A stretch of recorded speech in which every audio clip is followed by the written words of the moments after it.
नमस्कार, आपका स्वागत है हमारे चैनल पर। आप देख रहे हैं आज की बड़ी खबरों पर आधारित हमारा प्रोग्राम। आज की हमारी पहली खबर है हरियाणा से, जहां कांग्रेस और बीजेपी दोनों ने अपने चुनावी घोषणा पत्र जारी कर दिए हैं। दोनों ने अपने चुनावी घोषणा पत्रों में काफी लोक लुभावन वायदे किए हैं। आज हम आपके सामने कंपेयर करेंगे इन दोनों के चुनावी घोषणा पत्रों को। आर्थिक विकास में बीजेपी के घोषणा पत्र में 10 नए औद्योगिक हब, 500 किलोमीटर नए एक्सप्रेसवे, मेट्रो और बस सिस्टम का विस्तार और 5 शहरों को स्मार्ट सिटी बनाए जाने का वायदा किया गया है। जबकि कांग्रेस के घोषणा पत्र में हर महीने 300 यूनिट मुफ्त बिजली देने का वायदा किया गया है। कृषि के क्षेत्र में बीजेपी ने किसानों को 20% अधिक एमएसपी, 10,000 नए ट्यूबवेल और फसल बीमा योजना में सुधार का वायदा किया है। जबकि कांग्रेस ने एमएसपी की कानूनी गारंटी देने का वायदा किया है और साथ ही फसल नुकसान का मुआवजा तुरंत दिया जाएगा।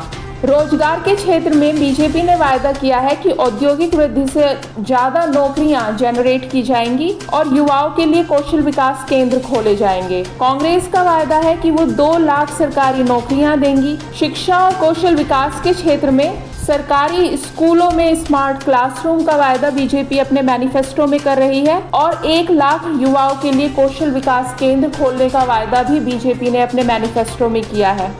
जबकि कांग्रेस मुफ्त सुविधाओं और वित्तीय सहायता पर ध्यान ज्यादा दे रही है और शिक्षा के लिए उन्होंने कोई विशेष वायदे अपने मैनिफेस्टो में नहीं किए हैं। स्वास्थ्य की दृष्टि से बीजेपी 15 नए अस्पताल खोलने का वायदा कर रही है और प्राथमिक स्वास्थ्य केंद्रों की संख्या बढ़ाए जाने का वायदा भी बीजेपी ने अपने मैनिफेस्टो में किया है। दूसरी तरफ कांग्रेस ने सभी नागरिकों के लिए 25 लाख रुपए तक का इलाज मुफ्त करने की घोषणा अपने मैनिफेस्टो में की है। महिला सशक्तिकरण के लिए बीजेपी महिला उद्यमियों के लिए 500 करोड़ रुपए का विशेष फंड रखेगी अपने, जब सरकार बनेगी उनकी, अपने बजट में। और इसके अलावा महिला सुरक्षा के लिए नई हेल्पलाइन जारी करने का वायदा भी बीजेपी ने अपने मैनिफेस्टो में महिला सशक्तिकरण के लिए किया है। जबकि कांग्रेस की तरफ से 18 साल से ऊपर की महिलाओं को 2,000 रुपए प्रति माह दिए जाने का वायदा कांग्रेस कर रही है। साथ ही 500 रुपए में एलपीजी सिलेंडर भी वह देंगे। सामाजिक कल्याण के क्षेत्र में बीजेपी वृद्ध लोगों को 3,000 रुपए की मासिक पेंशन का वायदा कर रही है, जबकि विकलांग लोगों के लिए विशेष सहायता योजनाएं चलाने का वायदा बीजेपी ने अपने मैनिफेस्टो में किया है। समाज कल्याण के लिए कांग्रेस वृद्ध, विधवा और विकलांग लोगों को 6,000 रुपए प्रति माह की मासिक पेंशन देने का वायदा कर रही है और साथ ही कांग्रेस का वायदा है कि वह पुरानी पेंशन योजना दोबारा से लागू करेगी। कानून व्यवस्था के लिए 10,000 नए पुलिसकर्मियों को भर्ती करने का वायदा बीजेपी ने अपने मैनिफेस्टो में किया है और साथ ही उन्होंने कहा है कि पुलिस स्टेशंस में आधुनिक तकनीक का उपयोग किया जाएगा। कांग्रेस के मैनिफेस्टो में कानून व्यवस्था के लिए कोई विशेष वायदा नहीं है। पर्यावरण के लिए बीजेपी 10 करोड़ पेड़ लगाएगी और साथ ही 500 मेगावाट सौर ऊर्जा परियोजनाएं शुरू करेगी। कांग्रेस के मैनिफेस्टो में पर्यावरण के लिए कोई विशेष वायदा नहीं है। आवास की योजना के बारे में बीजेपी के मैनिफेस्टो में गरीबों के लिए आवास के लिए कोई विशेष वायदा नहीं है, जबकि कांग्रेस ने गरीब परिवारों को 100 गज के प्लॉट और 2 कमरे के 3.5 लाख रुपए की लागत से बने मकान देने का वायदा किया है। तो यह था कांग्रेस और बीजेपी के मैनिफेस्टो का एक साधारण सा कंपैरिजन, कौन क्या देने का वायदा कर रहा है हरियाणा के चुनावों में।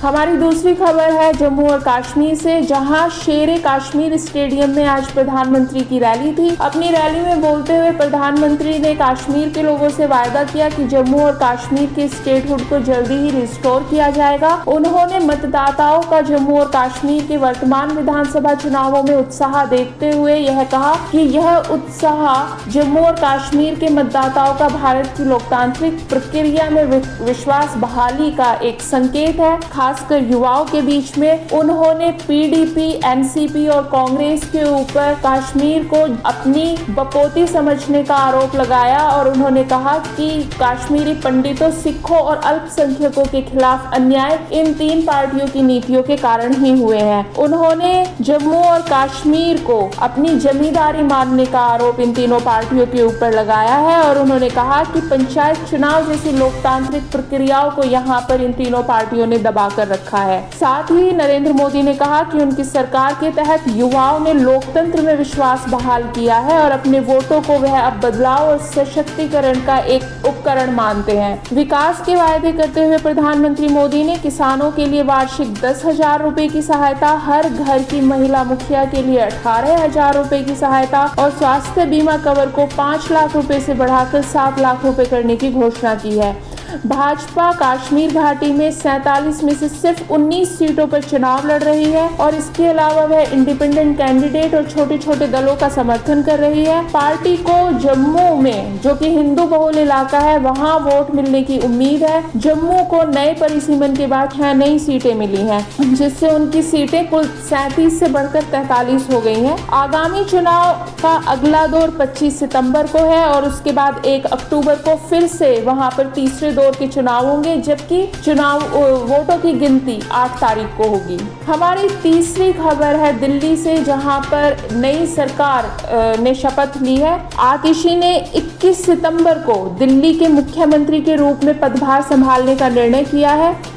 केजरीवाल की सरकार के 4 मंत्री सौरभ भारद्वाज, कैलाश गहलोत, गोपाल राय और इमरान हुसैन अपने पद पर बने रहेंगे, जबकि मुकेश अहलावत का नया नाम इस कैबिनेट में जोड़ा गया है। मुकेश अहलावत एक दलित नेता हैं और उन्हें मंत्री के रूप में शपथ दिलाई जा सकती है। आतिशी के कैबिनेट में 1 मंत्री पद खाली रहेगा। आतिशी आम आदमी पार्टी की प्रमुख सदस्य हैं। उन्होंने केजरीवाल को उनके द्वारा दिखाए गए विश्वास के लिए धन्यवाद किया। उन्होंने आगामी चुनावों के बाद केजरीवाल को मुख्यमंत्री के रूप में वापसी का वायदा किया है। तो ये थी आज की हमारी बड़ी खबरें। आपको हमारा प्रोग्राम कैसा लगा हमें कमेंट बॉक्स में कमेंट्स करके जरूर बताएं। साथ ही वीडियो को लाइक, शेयर और सब्सक्राइब करना ना भूलें।